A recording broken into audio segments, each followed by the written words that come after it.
कश्मीर से कन्याकुमारी तक भारत एक है, ये नारा नहीं बल्कि वास्तविकता है, जिसका तीव्रता से आभास तब होता है जब हम भारत की दक्षिणी छोर पर देवी कन्याकुमारी के दर्शन करते हैं।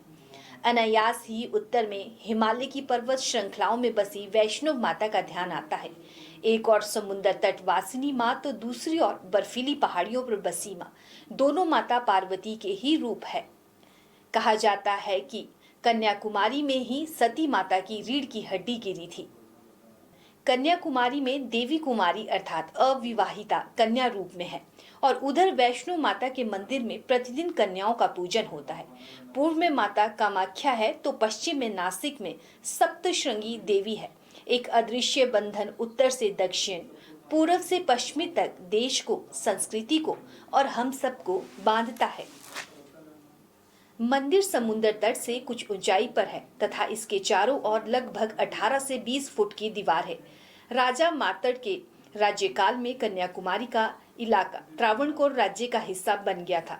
स्वतंत्रता प्राप्ति के बाद त्रावणकोर राज्य का भारतीय संघ में विलय होने पर वर्ष 1956 में ये तमिलनाडु का एक जिला बन गया। कन्याकुमारी जिले का नाम देवी कन्याकुमारी के नाम पर ही रखा गया है। समुद्र के किनारे जहां मंदिर है, उस छोटे से नगर को भी कन्याकुमारी कहते हैं। इस भाग की लुभावनी खासियत 3 समुद्रों का संगम है।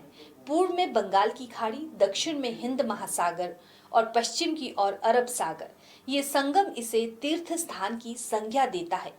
संगम के स्थान पर पानी का प्रवाह तेज है, चट्टानों से टकराती लहरें और पानी का उफान मन में श्रद्धा युक्त भय पैदा करता है और इंसान नतमस्तक हो जाता है। धार्मिक दृष्टि से माता का मंदिर तथा विवेकानंद स्मारक तीर्थ स्थल है तो तिरुवल्लुवर की प्रतिमा तमिल साहित्य के महान संत कवि की याद दिलाती है। कन्याकुमारी मंदिर की वास्तुकला द्रविड़ शैली की है, जिसमें काले पत्थर के खंभों पर गूढ़ और पेचीदा नक्काशी है। मंदिर में कई गुंबज है, जिनमें गणेश, सूर्यदेव, अयप्पा स्वामी, काल भैरव, विजय सुंदरी और बाला सुंदरी आदि देवी देवताओं की मूर्तियां हैं। मंदिर परिसर में मूल गंगा तीर्थम नामक कुआं है, जहां से देवी के अभिषेक का जल लाया जाता है। मंदिर का मुख्य द्वार पूर्व की ओर है, जो किसी समय में खुला रहता था, परंतु अब प्रवेश उत्तरी द्वार से किया जाता है। पूर्व द्वार वर्ष में केवल 5 बार विशेष त्योहार के अवसर पर ही खुलता है। पूर्व द्वार बंद होने के पीछे एक कहानी है कि देवी का नथ का हीरा अत्यंत तेजस्वी था तथा उसकी चमक दूर तक जाती थी। इसे दीप स्तंभ का प्रकाश समझकर जहाज इस दिशा में आ जाता है और चट्टानों से टकरा जाते थे। एक कथा के अनुसार ये हीरा शेषनाग ने देवी को समर्पित किया था।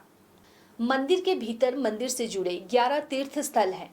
अंदर के परिसर में 3 गर्भगृह, गलियारे और मुख्य नवरात्रि मंडप है, परंतु इन्हें एकदम से समझ पाना या रुक रुक कर देखना इतना आसान नहीं है, क्योंकि अंदर से मंदिर की बनावट भूल भुलैया सी है।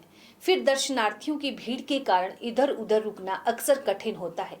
यदि आप ऐसे समय में जाएं जब भीड़ कम हो तो इसे स्थानीय व्यक्ति के साथ अंदर से देखा जा सकता है। मंदिर के गर्भगृह की कांति मन को मोहित और आंखों को चकाचौंध कर देती है। गर्भगृह में दक्षिण शैली के कई बत्तियों वाले लटकते हुए दीपक प्रज्वलित होते हैं। देवी का श्रृंगार भी दक्षिण पद्धति में होता है।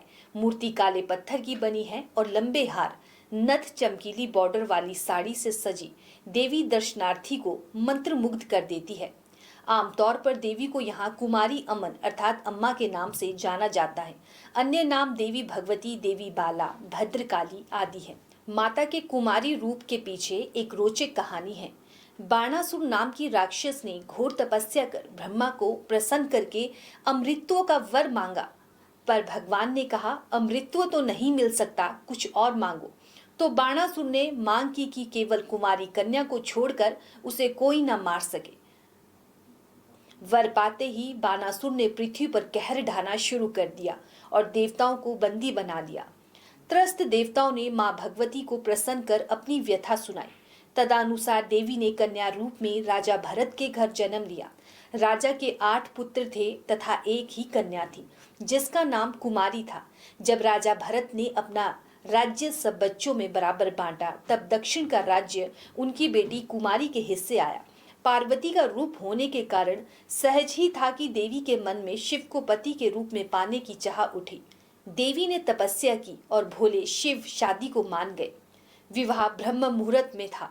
शिव शंकर कैलाश से रात को बारात लेकर चल पड़े और इधर देवता घबरा गए कि यदि ये विवाह संपन्न हुआ तो बाणासुर का वध असंभव होगा। शिवजी जी के पहुंचने में विलंब करवाना आवश्यक था। अतः नारद मुनि की मदद से पोप हटने से पहले ही मुर्गे ने बांक दे दी। इसे दिन निकलने का संकेत जानकर भगवान शिव कैलाश को लौट गए। शिवजी जी के न आने के कारण बाणासुर ने मौका देखकर इस सुंदर कन्या से जबरन विवाह करना चाहा। देवी कन्या क्रोध में तो थी ही, उधर बाणासुर ने परेशान करना शुरू किया तो क्रोध की ज्वाला में तपती देवी ने उससे युद्ध किया, जिसमें बाणासुर मारा गया। देवी आजन्म अविवाहित ही रही और बड़ी कुशलता से दक्षिण का अपना राज्य संभालने लगी। उसके राज्यकाल में ये भाग कला, संस्कृति, धर्म आदि से संपन्न हो गया और आज भी है। पर्यटन की दृष्टि से कन्याकुमारी एक जाना माना और बहुत व्यस्त पर्यटन केंद्र है। मंदिर के अतिरिक्त यहाँ का विवेकानंद स्मारक दर्शनीय है।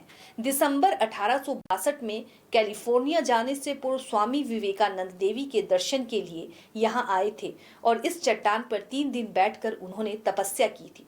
वर्ष 1970 में ये विवेकानंद स्मारक बनवाया गया था। प्राचीन मान्यताओं के अनुसार इस स्थान पर देवी कुमारी ने भी तपस्या की थी, जिसका सबूत वह चरण चिन्ह है जो श्रीपाद मंडप में स्थापित है।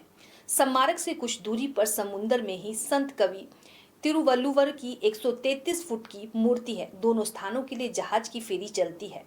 शहर के आसपास कई धार्मिक, ऐतिहासिक एवं प्राकृतिक सौंदर्य से भरपूर स्थान है।